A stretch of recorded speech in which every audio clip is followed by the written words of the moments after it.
Good evening and a warm welcome to all our esteemed panelists and attendees from across the globe.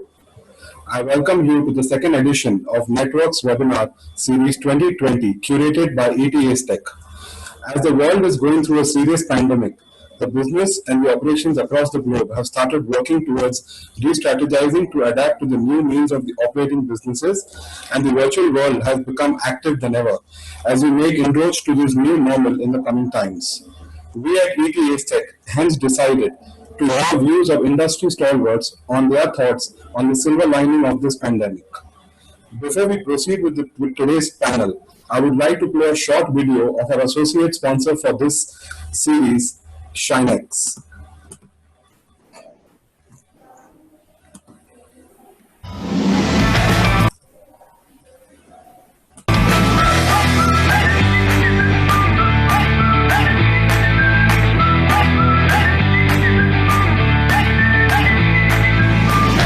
Shinex Glass Mosaics, the blend of art and technology. I would now like to invite Mr. Sumit Gandhi, Chairman and Managing Director, ABEC Exhibitions and Conferences Private Limited, to give the welcome note and to introduce our today's panelist. Hi, good evening to all my industry friends, esteemed panelists, and our viewers who have joined us here today. I'm excited to know we have 1,500 registrations, over 1,500 registrations for this webinar. ACETECH being the largest networking platform of the country, we understand the current situation and we're proud to bring all the industry leaders together through this unique webinar series. This one is on design and luxury.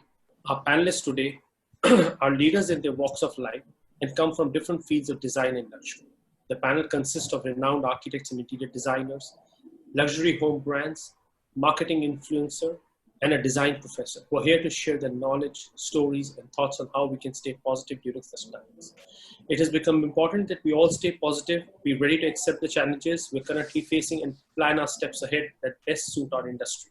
I would like to briefly introduce our panelists for today's webinar. Architect Seetu Kohli Homes, an architect by profession, has a passion to enhance the contemporary lifestyle by making living a complete experience, luxury a way of life, and life a pleasure to do. Her most significant achievement has been bringing the world's most glorious brands of furniture to India. Mrs. Deepika Jindal, Creative Director and Managing Director, GSL Lifestyle Limited, is a name to reckon with when it comes to design. Born and brought up in Kolkata, Mrs. Jindal is a graduate from Loreto House. She initiated her design journey with manufacturing lifestyle products in stainless steel under the brand name of Ardinox. Today, the brand Ardinox is a very well-known luxury brand in home spaces, including luxury kitchens and wardrobes. Max Ragazzi, Business Executive Manager, Jumbo Group, is a top executive manager with 20 years of experience in home fashion industry.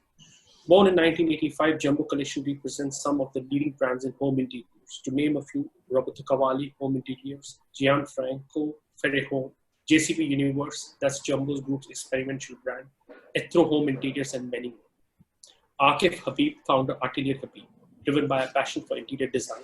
Akif Habib opened the doors of his own luxury interior design practice, Atelier Habib, in 1996. He is engaged in cooperation with leading luxury labels across the globe, and his portfolio includes palaces, luxury residences, signature villas, boutique hotels, and super yachts for illustrious clients throughout the Indian subcontinent, Europe, and the Middle East.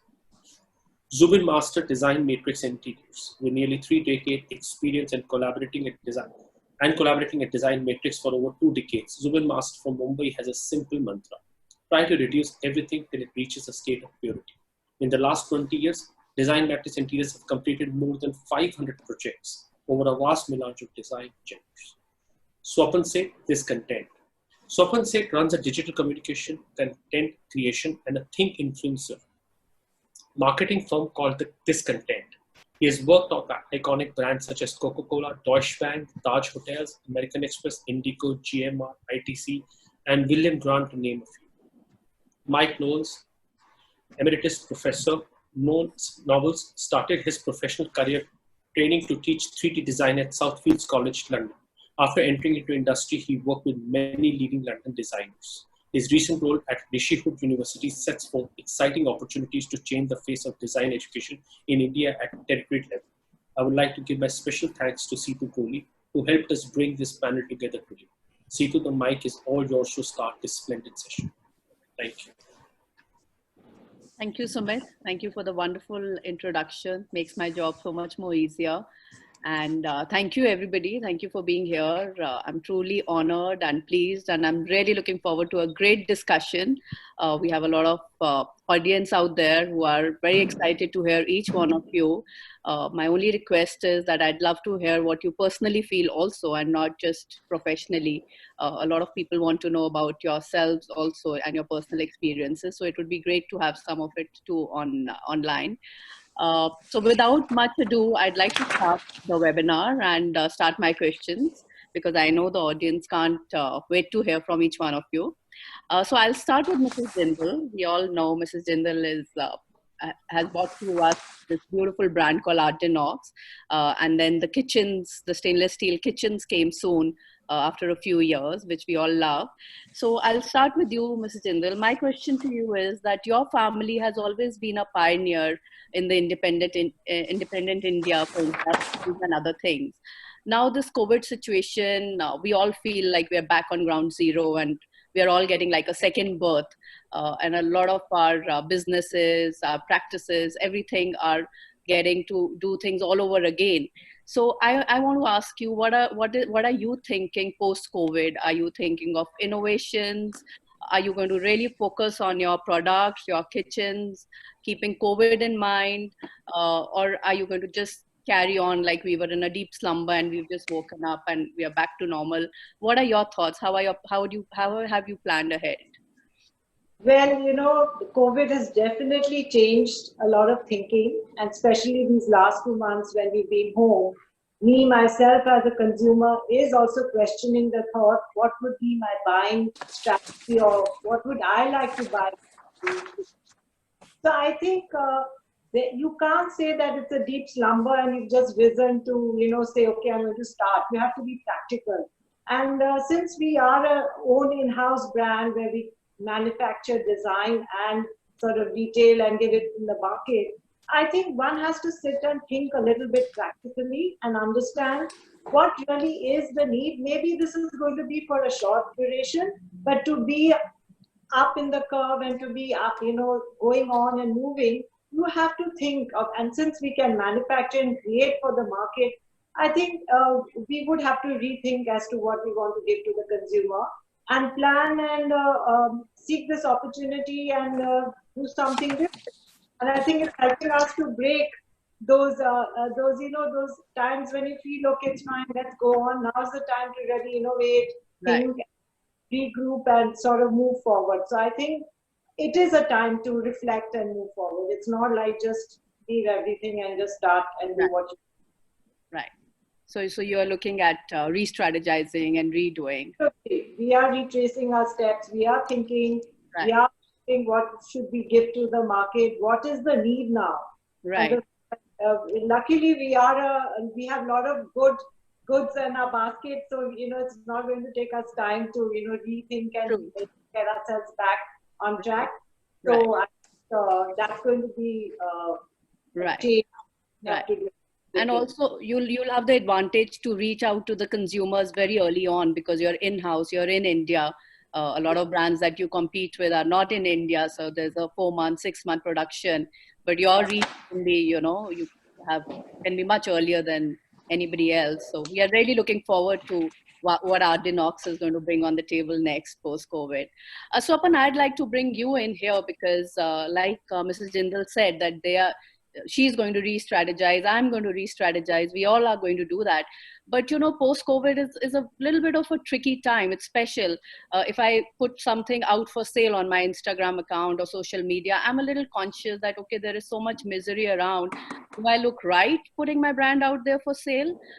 Is it not the nice thing to do? So you know this better than anybody else. What do you think the brand should do? What should their communication line be at this time? Be empathetic, just wait, or just go out there and start building the brand all over again? So it's a fantastic coincidence that just before the seminar began, I started reading The Guardian in London, and there was a lovely article on a lady called Mary Portas. And Mary apparently is is really the goddess of high street and retail in England. And she said two lovely things. She talked about the fact that we're now moving into a kindness economy. Okay, Right. the economy is going to be all about being kind. Right. And she also said that every dollar, every pound that we spend will be a vote on how we want to live our lives. I think, which I think is so special, because I think we are going to now empathize with brands that empathize with us. We're going to buy culture. We're not going to buy products anymore. Absolutely. We're going to buy tone of voice. We're going to buy authenticity. We're going to buy simplicity, and we're going to buy grace. We're not going to necessarily buy the superfluous or the ornamental or all of that. Because all of us, without exception, billionaires down to all of us, we've realized that the past 2 months have been about 4 t-shirts and 4 shorts and maximum a pair of track pants. Absolutely. I think there have been some fantastic brands, and there have been some miserable swords. Right. Some miserable swords, I would really rank the banks, because every bank has communicated like a complete cad during this period. So first they write to you saying that there's a moratorium on your loan, and then they write back to you saying that you better pay up, otherwise you pay high interest charges. So I think banks have been callous and insensitive. I think some luxury car brands have been extremely callous by basically saying that, why don't you come to our showroom and stuff like that. I think tone of voice is going to be the guiding light, and decent aesthetic brands with gratitude in their tone will finally find resonance with consumers. We will buy souls, we will not buy products. Absolutely. So well said. I mean, this is really what we needed to hear. You really need an ovation for that. Thank you, Swapan. So Max, you are the silver lining of this webinar, because you're luxury and you're design. And you remember we had this discussion, something to the tune of what Swapan said. You said that your message out there on social media about Jumbo Grip was something like this: you're not selling right now. So I want to hear you, and plus I want to get Zubin in. Zubin, you're on mute, so you'll have to unmute yourself. Cool. So Zubin is the top, I mean, he's your consumer, he's the topmost consumer, he's top of the pyramid who's going to buy, and he needs to get endorse your communication, the communication of the brands, and he also has some questions and thoughts for you. So I'm going to leave this question, the next question for you, open to Zubin to ask you. Zubin, please go ahead. Max, hi. My basic thoughts were, Italy is recovering. Italy is going to bounce back. There's no doubt in our minds. We're going to go back to consuming pretty similar volumes of materials from Italy again. But I want to talk to you more about maybe something a little bit controversial, like how is Italy looking at China? I mean, let me share a small experience with you all first. We've had a client with a substantially large apartment, and they have at a very advanced stage of their project, very unceremoniously rejected the entire order to be placed on China. I don't have an argument to place in front of them, because this is just a result of a very massive anti-China sentiment. So as a project, this project is now back to the drawing board, and we have to start again for all our selections on furniture, lighting, accessories, what have you. Now, with that sentiment in place, I wonder if Italy is also going to be withdrawing any of their manufacturing activities there. You know a bit about the China market. Now, please enlighten us. That's one of my questions. First of all, I want to thank Swapan for what he said, because it's exactly our sentiment. And as Seetu said, we already spoke about that in the past weeks. And this is, and then after answering your questions, Zubin, I will also explain a little better what Jumbo Group is doing in this way.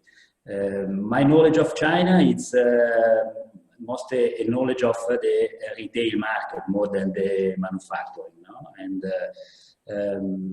I think that nothing has changed after this situation in terms of how we have to approach or how we have to keep working with this market. As all the markets in the world, China has their own I would say, pros and cons, and I think that the better way for me, the best way for me to answer to your question is talking about the global world, no? Because when I heard about this webinar, I immediately thought that we are always talking about living in a global world, no? And I think that the coronavirus tells us that it is exactly like that, no?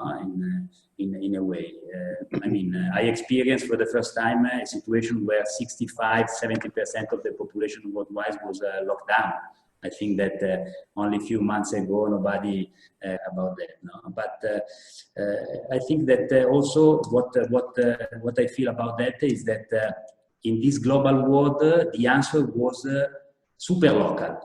This is something else that was in my mind in these weeks, no? Because as you remember, we started with this virus the end of last year. Then in Italy, we also stopped the trips from China January 3rd. You know, I remember, Italian government thought that stopping flights from China would stop also the virus coming to Italy. But then Chinese customers or Chinese people keep coming from Istanbul, from Paris, from London. No? So we are in a global situation like the pandemic. We always we all talk about the same stuff. We talk about tests. Yes, no, we talk about the vaccine, we talk about the antibiotics, the antivirus, the chloroquine, phase 1, phase 2, herd community strategy, Trump, Fauci, in Italy we have the North, the South, Chinese bets, we talk about laboratory, but at the end, all the countries, they made a very local answer because my personal opinion, I live in Como, Lake Como, is on the border with Switzerland. And if you pass the border, you have the Italian border police with the mask and they take your temperature. You pass 100 meters after, the Swiss border police is without mask. All restaurants are open, gyms are open, people is going around without masks. So the point is, what we are talking about. I mean, we are not talking about China, Italy. The virus told us that we are all the same. So we have to start thinking in a different way. So your question about China, for me, is a question. I don't, also Seetu keeps saying, you are an expert of Indian market, China market. There is not anymore China market, Indian market. We were all locked down. We could only go to the supermarket, and in all the supermarkets in the world, you cannot find eggs, flour, and sugar. We went back to basics. So that's why, for me, it's very important, as Wopan talks. We go back to what really worth. We go back to the contents of everything. So we are not selling anymore the product. We cannot always talking about project China, India, product discount, price. We have to talk about what really is in it, what is really the substance, not the essence of everything. No? So right. I think that this is the most important lessons that the pandemic and the virus is teaching me. To start thinking from a different point of view. Keep working out of the box, and this is what I want Jumbo Group to do. And this I wanted answering to Seetu question. Weeks ago, I decided to stop the selling, let's say, promotion of our brands because we cannot give to our customers, to our partners, to our friends the idea that we don't understand what is happening in the world. Okay, so now I don't know if I answer your question, but it's really difficult for me now to give an exact answer of anything. I understand. No, but you've put it in a different perspective from how we are seeing it here, and I like that perspective. It's more humane, it's more positive, and I prefer your perspective. Must be like this. This webinar is about luxury and design. No? So if I ask you what is luxury during the pandemic, for me luxury is not the Roberto Cavalli sofa or the fashion brand made in Italy. No, it's freedom. I was locked down in my house. It's the possibility to go out and have some fresh air. But on the other side is also, and this is what exactly mattered to us as Jumbo Group, is to live the beauty, to live surrounded by the beauty. That is not just the beauty of the things that can be a sofa, if we are talking about this. It's the beauty of the people, it's the beauty of the emotion, the family, the friends, no? And this is what Jumbo Group is doing now. We launched this hashtag, Our Dreams Never Stop, because the beauty must be put now in the center of the Jumbo Group experience. This is our mission now, I tell you very frankly. I'm not interested in thinking about how many stores I'm gonna have in India, in the US, or in China in the next 6 months. I don't think about this year, I don't think about 6 months. I want to position myself in the way that Swopan just told me, in 1 year, 1 year and a half, okay? So we need to start feeling the meaning of luxury and design with the right contents. Not any more quantity, but only quality, you know what I'm saying? Right. And then I Very finish. well put. Very If well you put. think about, for example, something that is very close to luxury and design, like the Salone del Mobile, for example. The Salone del Mobile has been first postponed, now has been cancelled, no? But think about 2-3 years ago, you know, you all participate to Salone del Mobile every year, no? It's very frantic, it's dispersed. For me, in my opinion, frankly speaking, the real social distancing is the Salone del Mobile. It's a crowding of nothing. You know, I always tell, when the Salone del Mobile is coming, I always feel very bad because when I have to meet my friend Seetu, you know, talking to her, I already thinking about not the next friend or next customer, but the next one, you know. So now at least we have time and we understand that we have to give the right meaning to design, to luxury. So we go back to tradition, as you said, to craftsmanship, to the people that is behind it. No? So their creativity, the importance of traveling in terms of doing experience, to put this experience into what we do, into what we dream. No? Right. That's why we never stop dreaming, because we live the dream and we want basically trying to bring this dream alive. Okay, yeah. So the future is to keep dreaming and to share the dream with everybody. This is my motto now. Awesome, awesome. Thank you, Max. That's awesome. Thank you, Max. That's why your hashtag, don't stop dreaming. Yeah, Jumbo Group hashtag. Yeah. Exactly. So beauty and dreaming of the beauty, because you know, now we understand that everything before was almost granted. No, we live passively the beauty because we are so rendered about it, but we don't appreciate. At least I think that the silver lining of this pandemic gave us the possibility to appreciate what we are used to, but we don't have any more the eyes or the heart to feel it and to see it. Yeah, very well said. Yeah, thank you, Max. That's very, very well put. So on that note, Akif, we've had the Italian perspective and we've had the China, a little bit of discussion on that country.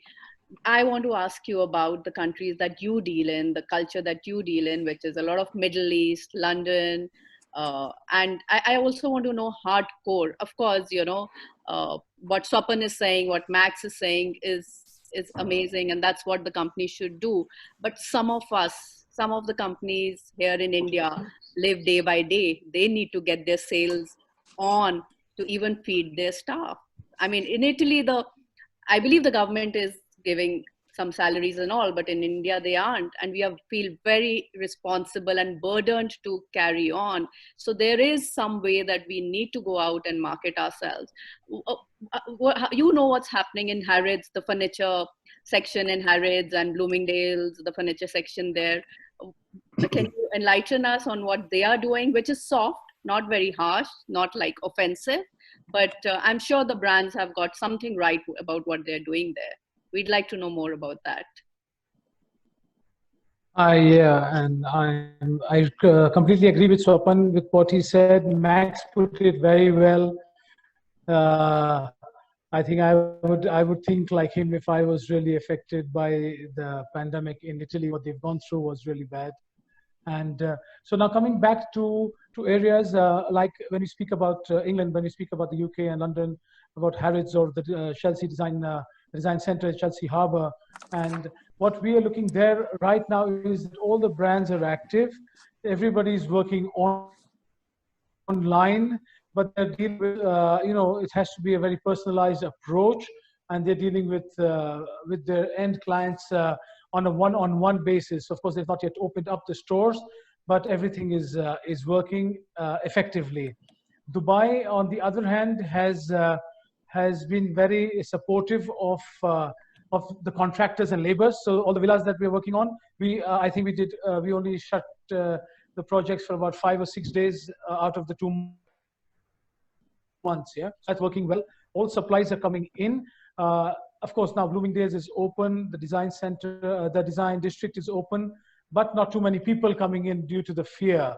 And also, of course, in the Middle East, because of Ramadan, they usually, they're used to shopping at post iftar, post the evening sunset, and now they have a kind of curfew from 10 p.m. So Dubai is not too many people coming out into the stores there late in the evening. Right, right.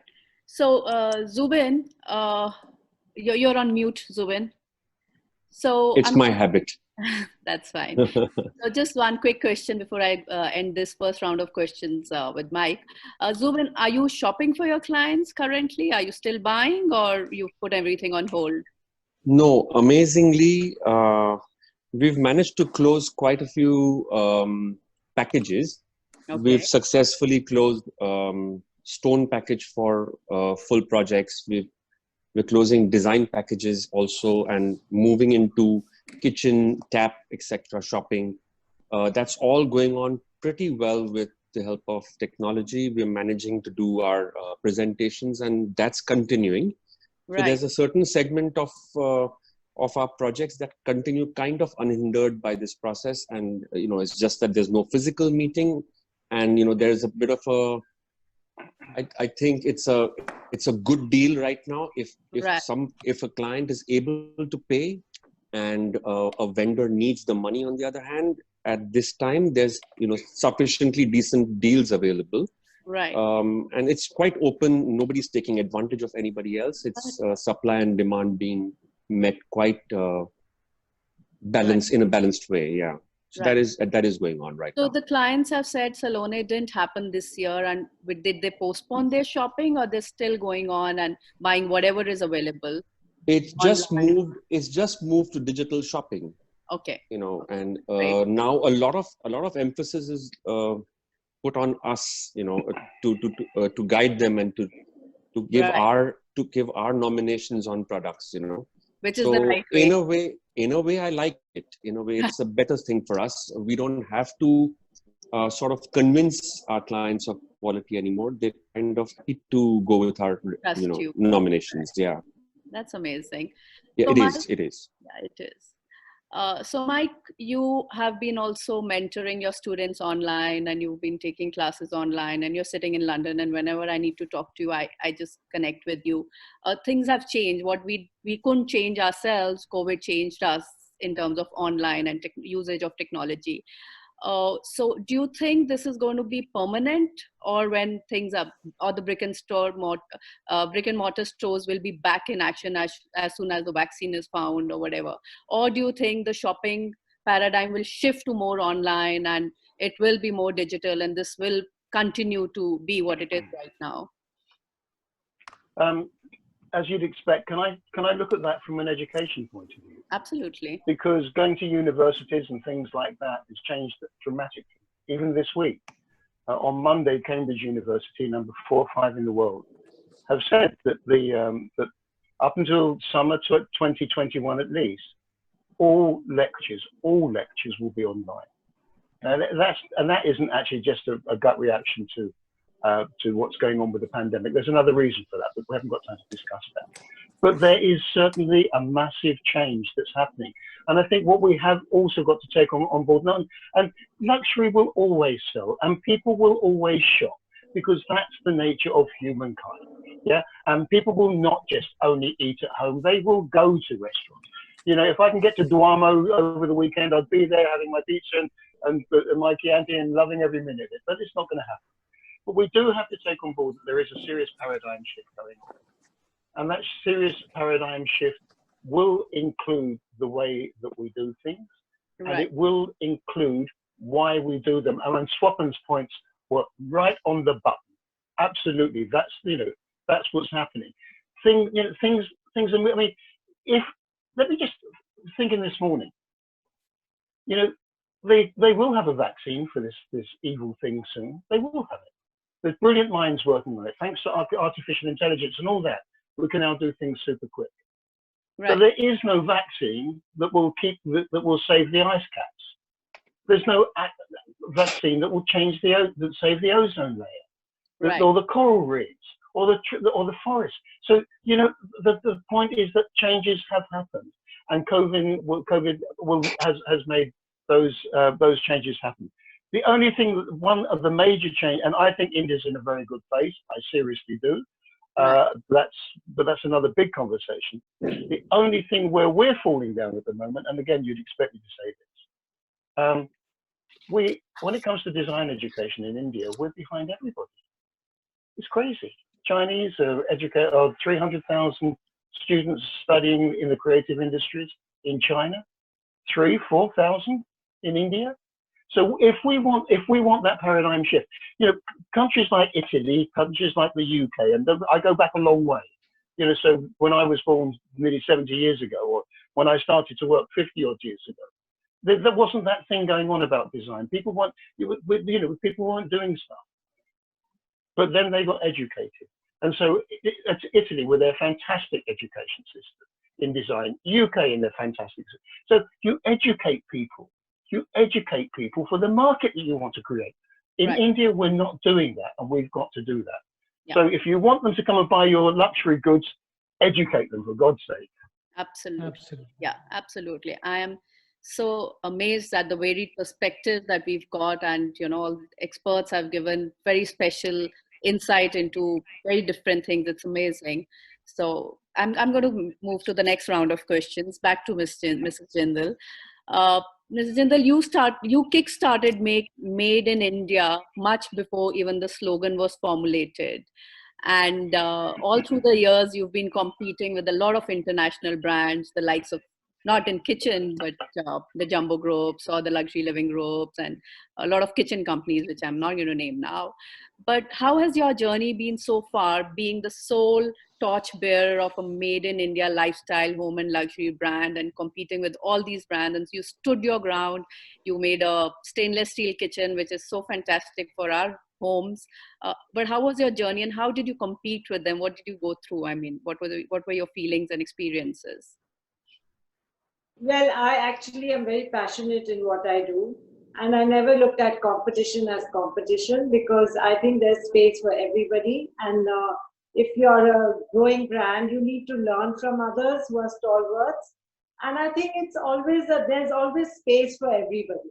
And it's where you target and what you target, which is very important. Right. And initially, my brand was for the country, for India, and it was to change the face of Indians looking at an Indian brand. And I was very strong on that thought that I want to be an Indian brand for our Indians. I want them to value Indian products. And I want the ecosystem to also grow along with it. It was very easy. I did get suggestions that why don't you start selling abroad first? Why don't you partner with China and start making products to get them quicker, faster? But actually, that was not the purpose. The purpose was to create that culture in our country and to bring along with what I did, everybody else around me.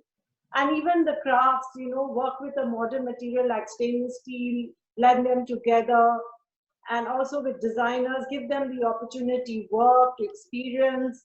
And similarly, and everybody, the vendors working with you, give them an opportunity to grow. So it was that thought which kept me going. I've Right. had a lot of challenges, of course. I mean, it was a big learning journey for me. And I feel that you need to value from the country you come in. That's what I think has been my deep faith. And what Swapan said, it's the soul. It's the soul that keeps you connected. It's the soul that takes you forward. And as we've all just heard all these lovely thoughts, it's basically about the human feelings and emotions. And this COVID has taught us to go back to that core humanity factor in our hearts, which maybe most of us or a lot of us may have forgotten in our hectic life. And when we move forward, we just forget that part. We just keep moving very Right. mechanically. This process has given us a lot of time to think and reflect and see what is the value we are bringing in what we do. And Right. from that thought, we need to move forward so I think there's an opportunity in everything. Whether it's anything that's happened, there is an opportunity. Absolutely. Yeah. Thank you. I mean, that's amazing too. Swapan, over to you. We are looking for our next motivational talk from you now. But whatever you say, please also tell me, I know you're an avid online shopper. I How was. you were. Now Yeah. you're not anymore. Absolutely not. You didn't find soul there? No, I didn't find soul there, but that's a different story. I want to talk about Made in India for a bit. Yeah, cool. And then, sorry, what was the question that you asked? I didn't ask you a question. I said, please motivate us now further. Okay, so I don't understand Made in India. This entire thing about Indian art, Indian textile, Made in India. I mean, there's no country in the world which says Made in Slovakia or Made in Nigeria or Made in Japan or Made in Korea or Made in China. So what is this Made in India? I mean, Deepika's range of products is an international range of products. It works anywhere in the world. Geography is history. I think this entire thing of tugging at our heartstrings and tugging at, the borders of our country, saying this is made in India, this is made by a thing, there's a lot of crap. I mean, design is universe. Design is geography agnostic. Design is passport is anti-passport. Design is universal. And I think we need to understand that increasingly more than, holding on to the last few straws of our Indianhood or Indianness, we need to compete in a global world. And I think that is important. And all of these, I mean, all of these people, many designers, not all though, I mean, those deadly ghagras and all the hideous stuff. But I'm saying that brands like Deepika's brands have no India language. They are just global in their entire tone and tonality. And that's what we must try and build. But I think luxuries change. I think meeting your parents and your brother after 60 days is a luxury today. Yeah. Okay? And finding compassion in a soul that you don't know, that is beauty today. And I think that's what's really changed. Our definitions of luxury, beauty, they've all changed. And I think we'll find ourselves. I think we're I keep telling people, we're also an asking economy country. We're asking questions. We're asking why this, why now, why to me, why to him, why to her. And, and I think when you start asking, the answers come automatically to you. So I think it's been a traumatic 2 months, but we've held out as a world. Absolutely. And taking off from what Mike said, I think for the past 2 months, I found beauty in some fantastic writing. I found beauty in poetry. I found beauty in books and in films and music. And I think we need to understand what really luxury is. Of course, everyone would want to, drive a fancy car, but I think we'll think about these things a bit more often. I think, I just decided I'm never going to post food on my Instagram page because it's disgusting.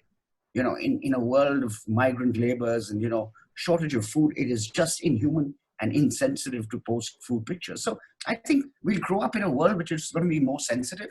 And there are people like Mr. Arnold who lost 220 or whatever he lost, $1 billion, but still went on. But I think the spirit will carry luxury on. And yeah.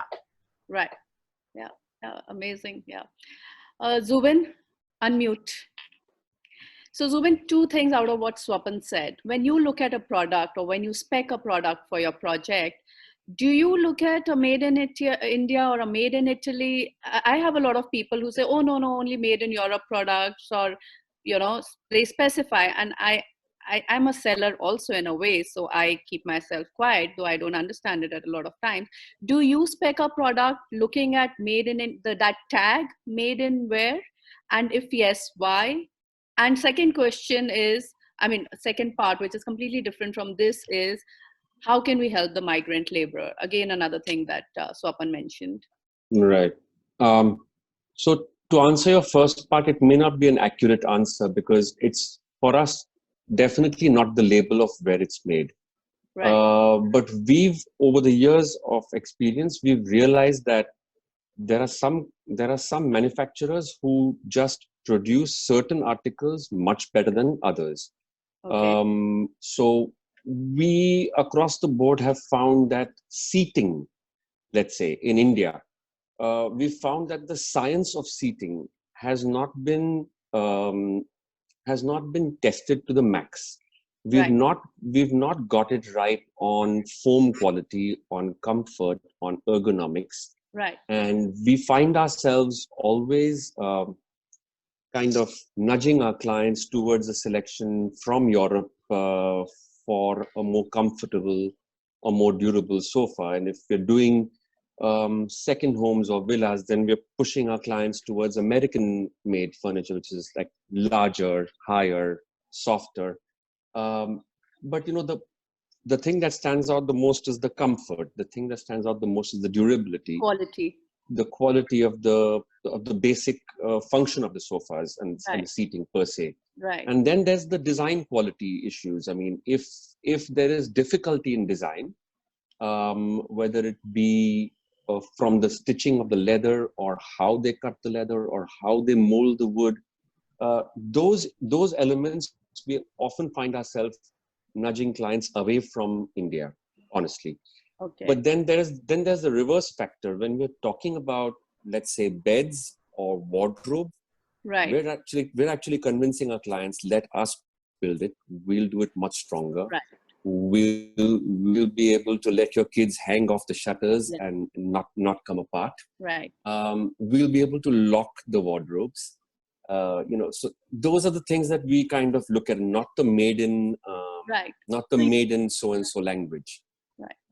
That's on the migrant subject. I don't think I'll be telling you anything that we don't know. There are movements, there are efforts made by designers to support them. But what's happened is it's created the biggest victim of this pandemic is the migrant. Yes, absolutely. A large part of the migrant is our labor. I've heard a few horror stories of some of the workers, some of our own workers reaching home in as long as 15 days of walking, without so much as decent footwear. They've walked, they've taken rides, they've begged for shelter, they've begged for food every day till they've reached their home. I cannot imagine the mindsets of these workers, after having borne this kind of an ordeal.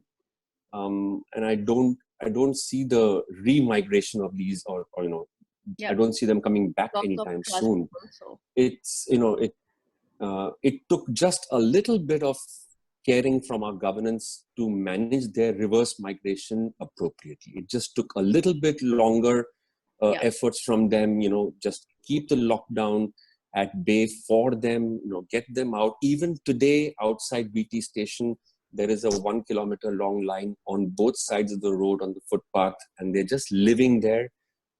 Residents are coming there and feeding them. They've just taken on, a horrendous turn. I mean, and the workers that have reached their states, they're not being let in. Now political forces are in play, and there's a case of 500 buses waiting outside the UP border, and they're just not letting them in for 10,000 reasons. And that I believe is a political strain which is happening right now between the Congress and the BJP. Right. I mean, look at the posts on social media. I mean, now these same workers have started shattering glasses of goods buses that are plying. I mean, these are our workers. They're Right. gentle people. Yeah. And they're creative, gentle artisans. Absolutely. And they've taken to violence. They're picking up branches and breaking buses, and just that you've got a vehicle to transport goods, but not human beings. I mean, that's the level that it's reached now. Very We sad. can't blame them we can't blame them. They're slightly undereducated lot. We can't blame them to resort to violence. And, now we're going to face a massive shortage of labor throughout the country. I don't know about the repatriation of labor. And I guess we'll just have to wait patiently and, let them take their time, let them heal. Yeah. And, let's realize how long we have to wait and, just be patient. Absolutely. Absolutely. Yeah. That's a very somber thought, and we are all aggrieved, but I mean, we can't resolve it. But we can try in our own way. At least we have to stay strong. It's a massive population of migrants. I mean, it's just, it could have been handled much differently, and we've just mistreated them, and, my heart goes out to them. I'm very, very sorry to. Yeah, it's a sorry state. It's a sorry state. Yeah. So Max, unmute. So Max, I mean, we are talking about our migrant labor. Of course, luckily, really luckily, you don't have those issues, and your craftsmen are treated. There's another level of dignity of labor there, and we are very sorry about this. We are working towards it, but I'm going to ask you another question to bring us all out of this mood. So there are these cooking companies, restaurants which are closed, and the chefs are giving out recipes and they're saying, cook at home, do this. Why don't you start something for the Indian manufacturers or other manufacturers and giving your techniques and technology on how to create the perfect sofa that Zubin wants with the perfect comfort and the dimensions and proportions? Come on, share some knowledge with us. Not right now, but educate us. Your market will not go anywhere. The example is not the right one, because if you're talking about cooking lessons, I prefer to eat than teaching cooking. So it's something that I'm not used to do. But as well with my children, I cook cakes. Everybody was doing a receipt, put on Instagram. Sharing the videos. This is the worst part of the pandemic, in my opinion. You said your local grocery store ran out of eggs because everybody was cooking. Eggs, flour, you cannot find it because everybody was cooking bread, pizza. And there were a lot of contests between friends, Zoom, WebEx, Meet, and frankly speaking, I'm happy that now the lockdown is over, because at least I can stay in my office and avoid these homework that I have to do every day. Right. But anyway, no, I think that what you said, it's very interesting, because I think that when we talk about, I completely agree once again with Zubin, with Wopan about geography, history, and made in. It's something that doesn't have any more meaning, in my opinion. And if you think we tried already 1 year and a half to do something together that was in a way mixing Italy and India, no? Yes. So in terms of experience, in terms of knowledge and know-how, no? So doing and come out with a product that was conceived by Italians and Indians and produced alternately in India or in Italy based on the type of the products, like Zubin said, that probably we are, more experienced to do sofas and sitting. You are more experienced to do and to cover with silver a dining table, no? For example. So I think that what is good, I can talk about our manufacturing history and our made in Italy craftsmanship, no? And I think that the real add value of the Italians is that they are open to the world and they put in their work what they learn from the rest of the world. Because people like Zubin, people like you, maybe you don't know, but you influence a lot the Italian manufacturing process. So it's this is always typical from Italian. We are very smart in a way, no? That we always take, when I speak with Zubin about a project, after I spoke with Zubin on this project, I learned something more and I put this in what I'm doing in the future. Right. That's also another reason why we cannot speak about made in Italy, because made in Italy is made by, you know, the world. I don't know, everybody. Right. And I think that it's the same everywhere else. Somebody is tending to copy a little bit more and find the shortcut, as Right. as William was. Yeah. But at the end, it's for me, it's a question of quality. I'm not worried about Chinese copy. I'm not worried about Turkish copy. Okay, I have many businessmen that working with me. My CEO, the owner of the company, Moreno, it's very worried about that. But there's nothing that we can do. You know, we only have to push on quality. We only have to push on our content, and for sure, people sooner or later will understand what really was. No? Right. Right. So this is my vision of the manufacturing and on the industry where I grew up and where I'm living every day. Sure. Thank you. Yeah. So Akif, you've been quiet for very long. Now we've all heard different versions of made in India. We know it's a global world. It's more about quality. The tag is abused, used. And now, unfortunately, the tag has a meaning to it, whether it's made in India, made in Italy. The clients automatically, you know, say, okay, if it's made in Italy, it's fine, a certain price tag. If it's made somewhere else, you know, I don't want to name the countries, maybe it should be cheaper. You have clients in London, a lot of clients in Middle East. If you were to take to them a product which is, of course, manufactured in India, I won't use made in India, and it's as gorgeous and as beautiful, and they are very used to having European brands or the best high-end luxury brands, will they immediately say, yes, they love India?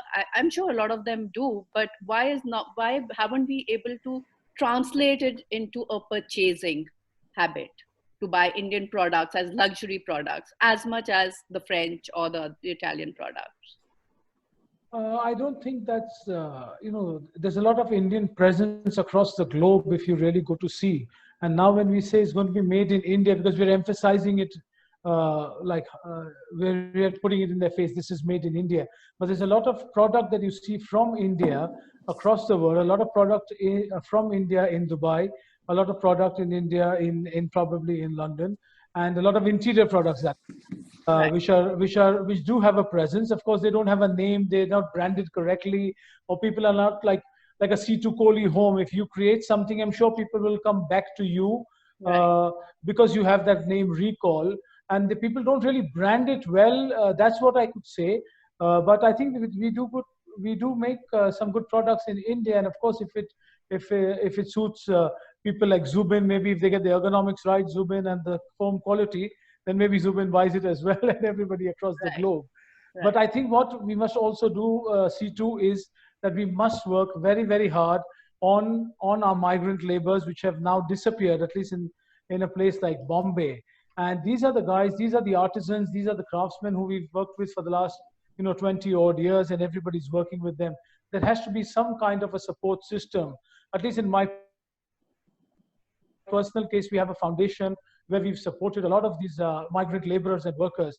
But I think now the community on a whole globally has to come together and find a solution, because once these people disappear, they can go back home and become farmers, but we can't get farmers to do carpentry or can't do our interior fit outs. And they're very talented people. They're absolutely talented. I did a project in Pushkar in Rajasthan, and I didn't use a single person from outside that town. You'll be surprised. I'm sure. And it's an award-winning project. Right, I'm sure. Yeah. No, we There's have just too much talent that we've got in our country. So there are a lot of things we need to fix, and I hope this pandemic is a way for us to rethink on that and how we treat our labor. That's the first and the foremost, especially our industry, the real estate industry, the architects, the designers, and many other things like we discussed, how we communicate with the client. I was going to do another round in asking the silver lining, but I think we are short on time. So I'm going to leave that silver lining from all of our sides to Mike. Mike, now you please give us the silver lining of the pandemic. And if there's some time left after that, then I'd like Swapan to conclude it in a quick note about the silver lining. the eternal optimist, you know that I am, and I'm very optimistic about India. I've been there for 30 years on and on. Just touching on a couple of things then. I agree totally with Swap and said this is one world. It's not a divided world. Let's hope so. But we have to create jobs. We have to. So my wife's atelier. It is an atelier that she has. It's not a factory. And with her artisans, they opened up this week. And about 10% of the guys have not come back. Now, these guys have been with us for 15 years. They're the best polishers that I've ever experienced in my life. Great carpenters, great makers. 10%, maybe 20% of them are not going to come back because Delhi didn't treat them well. And that they're at home with their family and they're at home with their kids. And they've realized that living in an urban jungle, it's really unattractive compared to what they have got at home. We know that there are infrastructure problems. We know all sorts of bits and pieces like that, but they can be solved. Right. So to open up on the very positive side, yeah, I remember, I've been going to Italy for, 40, 45, 200 years. I remember when as a young, well, relatively young, the first time that the Memphis range of furniture came out and shocked us all in Milan. It was so exciting. I remember the first time I went to the sanctuary, the beautiful studio of Michele De Lucchi. And what that did to me as a designer, my God, it opened my whole mind. The Italians can do that fantastically. Take that, great, we've got great craftsmen. Italy has got fantastic ideas. We now have AI, artificial intelligence. I've been talking for over a year about R&D studios being virtual. Right. There is, if we put our minds to that, we can create super magic. So it's not Italy 5,000 kilometers away or whatever it is. It's, go back to what Swapan said, it's the one world situation. But let me just stress that one other point. We need to be graduating 50,000 designers a year, quality designers, right? Not 3. True. That's my opposite. But it's going to be wonderful, I promise you. Yeah, thank you. Swapan, we all loved hearing you, and we all loved hearing everybody. But you're not from the industry, but you got so much of fresh energy and motivated us. So over to you. You have about 3 minutes to speak about the silver lining from all of our sides, which is 1, 2, 3, 4, 5, 6 of us, plus 1, you, 7. So I'm going to read an excerpt from a beautiful article written by my favorite writer, a guy called David Brooks, who writes for the New York Times. And he says, screw this virus that is already ravaging families, burying people in the high isolation of the same 4 walls. I'm beginning to appreciate the wisdom that cancer patients share. We just can't know. Don't expect life to be predictable or fair. Don't try to tame the situation with some feel-good lie or confident prediction. Embrace the uncertainty of this whole life or death deal. There's a weird clarity that comes with this embrace. There's a humility that comes with realizing you're not the glorious plans you made for your life. When the plans are upset, there's a quieter and better you beneath them. And I think that's beautiful. It's beautiful. Yeah, it's beautiful. So thank you, everybody. We still have 2 minutes. Anybody would like to give a parting note? Or Zubin, will you do the needful? Say something for all the aspiring architects who are in the audience, designers, the industry. Say something nice to us, no? We need a lot of love. Yeah, Seetu, now it's all up to us to dream up the good stuff and make our future something to look forward to. Right. We've got to figure out better ways to handle all aspects of our work. Keep all the parties in mind while we're working. Not just be selfish and look at your project, look at your bottom line, and get out. Absolutely. It's a massive learning, and there are so many design thoughts that have come up and been spoken to death on multiple webinars and Instagram chats. Everybody knows what to aim for now. Right. But I just feel that everything is going to be back to normal very, very soon. And it's one trigger point that we're all waiting for. It's a vaccine or it's a cure, and when we're through. Yeah, absolutely. Thank you, guys. It's been a wonderful session, and I'm going to keep this with me for the rest of till we come out of this. And I'm really, really grateful to ACETECH, Mr. Sumit Gandhi, Mohit for all the help and keeping us all in line. And thank you to all of you who've been watching patiently for the last one hour, hearing us and all your support. There are a lot of messages. I see more than about 70 messages out there. We haven't been able to respond to that. But thank you, everybody. And on a note of love, compassion, gratitude, empathy, we should sign off now, right, Mohit? That's right, yes. Mr. Gandhi, Thanks. have anything to say on a closing note? Sure. So loved hearing. Max made me mushy, and Sapun was so good. Education for Mike and Zubin was so. For migrant thing, it was important. Akif was great telling us about London, Middle East, and Deepika made in India, and pretty early to start with the luxury brand and stick with it. So it was all wonderful. Thank you, Seetu, for putting this all together and getting us wonderful panelists. I think it's been a great session. Thank you. Thank you. Thank you very much. Thank nice you. part of it. Bye-bye. Thank you. Ciao. Ciao. Thank you, Mohit. Ciao. Thank you. Thank you.